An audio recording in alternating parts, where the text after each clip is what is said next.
काल सांगितलं तुम्हाला, म्हणजे ह्या भूमी पवित्र आहे, इथं राहणारं जल पवित्र आहे, म्हणून इथं राहणारा प्रत्येक गोष्ट पवित्र असल्यामुळं इथं येणाऱ्यांची मन देखील पवित्र झाला पाहिजे.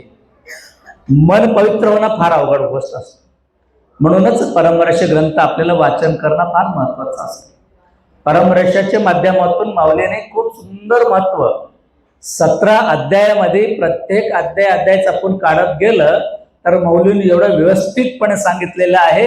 कसं जीवन करायचं ते व्यवस्थितपणे सांगितलेले आहे. आपण जीवन कसं करतो, काही लोकांना कळते का जीवन तुम्ही कसं करत आलो? काय नाही महाराज, लहानचे मोठं झालं, मोठं होत होत होत आपण काय झालं, थोडाफार पुढे आलो. जीवन काय आहे आपण विचार केलं, बघता बघता आपलं जीवन कसं गेलं बरं सांगा? कुणाला आठवतं का? कुणाचे जीवन कसं गेलं? लहानचे मोठं झालो, बरोबर आहे ना? मोठं झाल्यानंतर कळलंच नाही, लग्न होऊन गेलं. लग्न झालं, लेकरं बी होऊन गेलं. काय लोक वाटतं महाराज कळालंच नाही. मग अजून काय लोक म्हणतात, तेवढंच नाही महाराज, आम्हाला कळालंच नाही. दिवस असं निघून गेलं, आपल्याला कळालंच नाही, लहान मुलं मोठं होऊन गेलं.